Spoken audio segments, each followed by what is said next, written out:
Hi everyone, today I thought I would give you all a tour of everything that's in flower in the garden. It is, I don't know what date it is. It's something like the 20th of April. It's just after Easter, and I hope everyone's had a wonderful Easter break, and we had a fantastic weekend. Anyway, I thought I would show you around the garden, show you what's in bloom at the moment. So this is kind of a tulip tour, but there are other things that are in flower. In particular, I've got 2 cherry trees that are looking spectacular at the moment, and of course we've got all the bleeding hearts. So let me show you the garden, including all the tulips. So we're starting here on the edge of our property. This is sort of the back garden. I don't show this area very often because there's not much in it really, but what we do have on the border here, we have 4 Prunus Amanagawa. So we've got 1 here, 1, 2, 3, 4, and they line this wall, and they are really narrow but tall, beautiful flowering cherry trees, and they're absolutely glorious and humming with insects at the moment. Now, because we've got them in raised beds, they are super tall, which is what we wanted. We wanted sort of a screen to give us some privacy, and they work really well like that, and they really are very pretty cherry trees. So they're mostly white, but they have hints of pink, and all the little buds are pink. So we have them in these raised beds. I come up to about here, so that's sort of 5'6". In fact, let me go over and stand there so you can see. So if you're looking for something that gives you screening during the summer months when you're mostly in the garden, and then not too much shade at the time when you're not really in the garden in the winter, then I would highly recommend Prunus Amanagawa. So this is the corner of the garden where we took out the acers in a previous video, which you may have seen on my channel.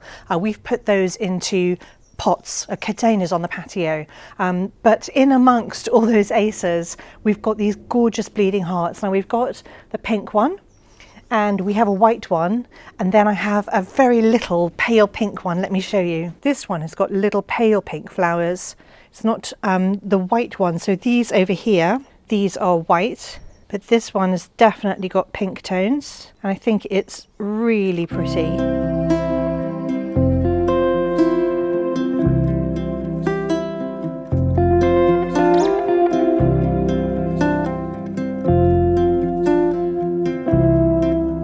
This year my tulip containers have been a huge disappointment to me. Now from a distance they look quite colourful, and some of them are okay, but actually I'll admit to this, so I went for less expensive, cheaper bulbs this year. So they were smaller, and I knew that they would be smaller, and I was trying a different supplier, and I know I'm not going to name them, but I was trying a different supplier, and I thought I'd try to economize a little bit because I buy so many tulips, and so I purchased tulips that I wanted but from a different supplier, and they came as smaller bulbs, but some of them are also not correct. In fact, quite a few of them are not correct.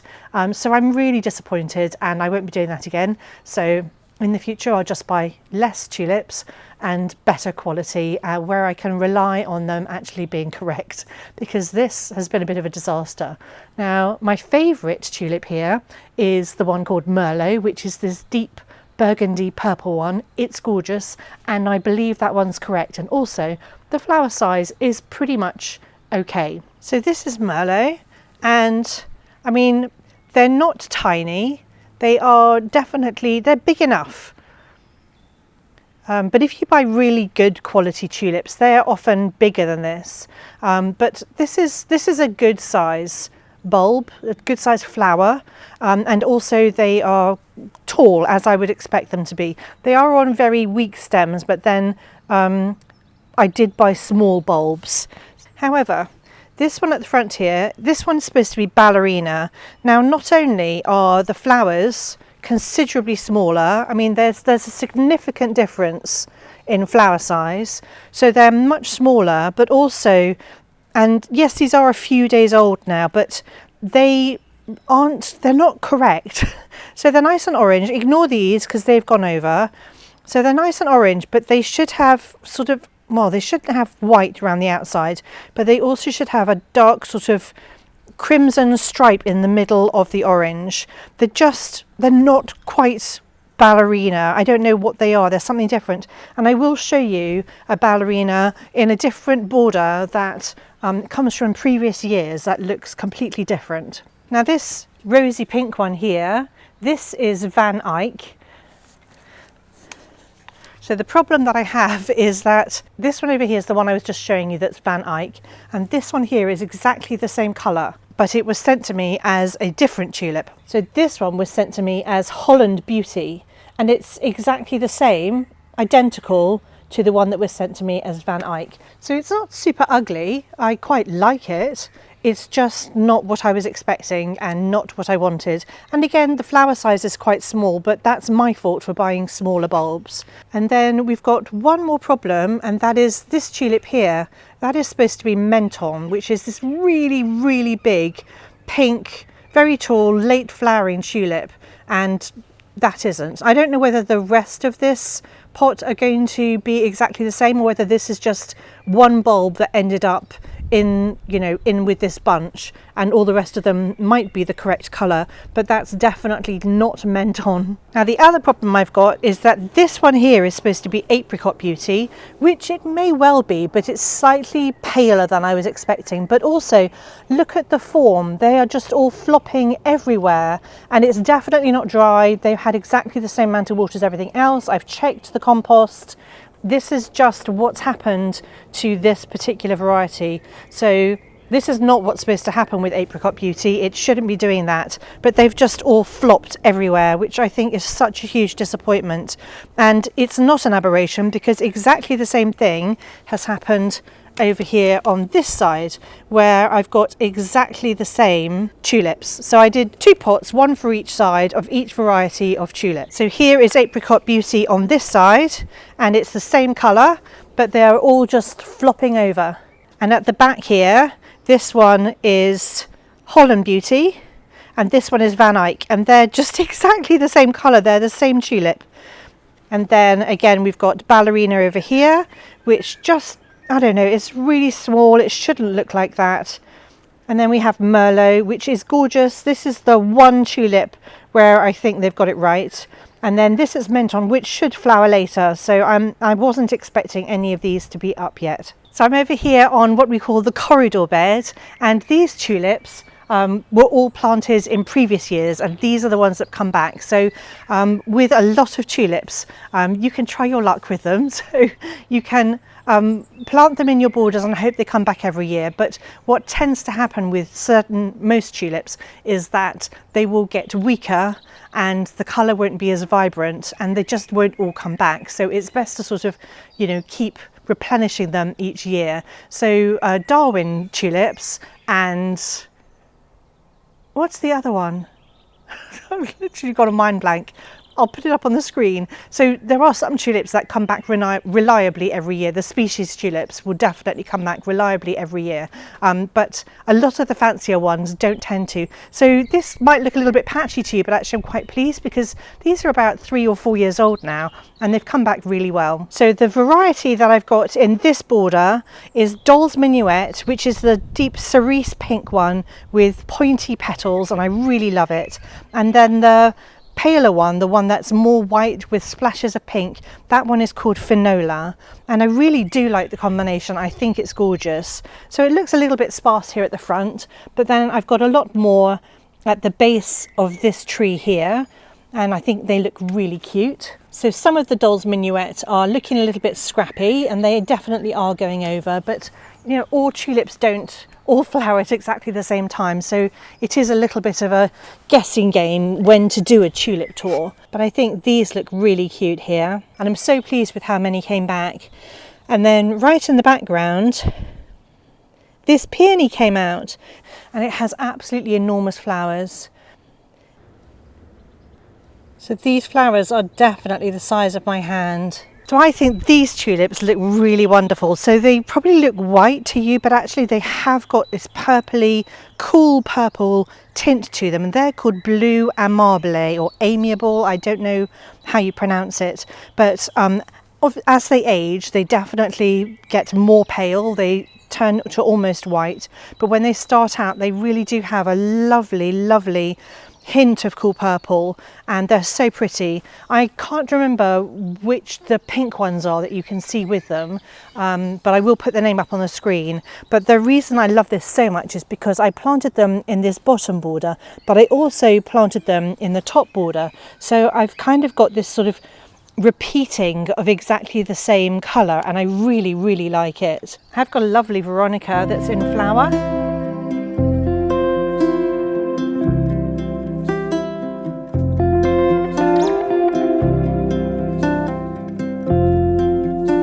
And this is a forget-me-not, and it really is significantly darker than ordinary forget-me-nots. So here on this side we can see the repeating pattern of the blue amabile. And there are also some anemones at the front, but I just want to swing around here so we can see that there's a lot more colour in this border as well. And I'm going to take you along there in a second, but let's go and take a look at the anemones that are in flower here. So these anemones are called Rarity. So this one's quite deep purple. This one's a little bit older, so it looks more pink. They really are so pretty.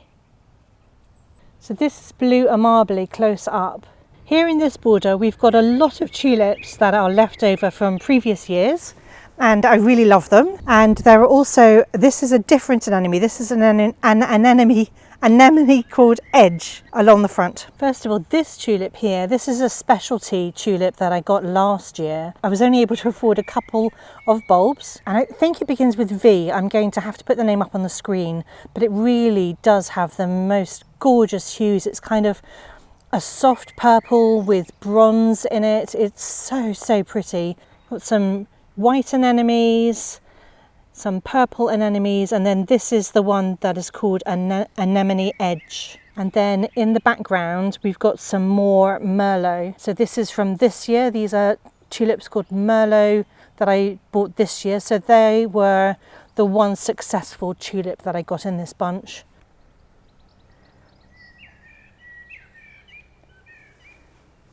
So these tulips are Blushing Lady, and they're from last year. So I had loads and loads of them here, and only a few have come up. But you can see how enormous these flowers are compared to the flowers that I got this year from the smaller bulbs. So again, this is Blushing Lady, and then the darker tulip is Merlot that I popped in next to it this year. Because last year I had Black Hero, which is this one over here, and it was just too dark. I did not like it. I tried to pull them all out, but I obviously missed one, and I think Merlot just goes so much better. So here in this border, the darker ones are Merlot again. The pinky yellow ones are Blushing Lady, so they start off more pink, and then as they open out and mature, they have these sort of yellow edges. And then right in the background is my gorgeous cherry tree. That is called Shirafugen. So over here in the grass border, this is Ballerina, and this is what Ballerina should look like. It should be orange with this crimsony colour going up the centre like that. I mean, it's absolutely gorgeous. These are very old tulips, and less of them come back every year. This is a GM called Mai Tai that's out at the moment. And then next to it, and quite a bit shorter, this is Apricot Pearl. They're not quite out yet, but they've got a very similar colouring. We're down at the bottom border now, and I've got a couple of exciting things to show you. Unfortunately, I missed filming the weeping cherry that we have, the Shidari Yoshino. Anyway, I did print it back quite hard, so it's not kind of weeping yet, but that will grow out through the season, and hopefully I'll have more weeping blossoms next year. But I'm trying to broaden it at the moment, which is why I cut off a lot of the dangly branches. Anyway, let me show you what's going on down here. We're going to start with these yellow tulips here, and I did plan this particular colour combination. So what I was aiming for here was the yellow and blue colour combination. Now this year the yellow has kind of swamped the blue, but over the years we'll have more and more forget-me-nots, so there'll be more blue to even out the yellow. And in amongst all the yellow tulips, I've also got some little yellow daffodils. I mean, they're really tiny. I didn't plant these this year and I can't remember what they're called. I'll try and figure out from my orders which ones these are, but they're ever so sweet. So this is a Cox's Orange Pippin apple tree and we've got loads of blossom. So I'm super excited about the apples we're going to have this year. And then if we look along this border, these tulips were supposed to be Ballerina and Merlot. And somehow I've got this bright red tulip. I don't know what it is. I don't ordinarily choose the red tulips. That's not my colour scheme. I don't know what the red one is. It's really, really, really short, which is most upsetting. This is an apple called Falstaff.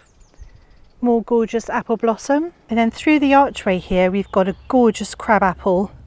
I am not sure why it's leaning over in this way and I'm going to have to investigate and figure out what's going on there. It's not supposed to be a weeping crab apple, so yeah, that might be a pruning issue.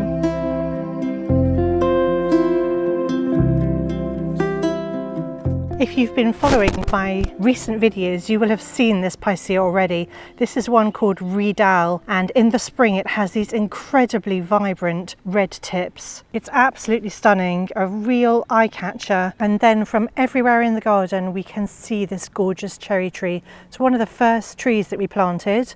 We planted it actually along with all the silver birch that you can see, but the cherry tree is just in its element and it loves its life and it's absolutely covered in blossom, never fails to bring us joy. It's incredible. This is a cherry tree called Shirafugen and it's got the most incredibly fluffy cherry blossom. It's so, so beautiful.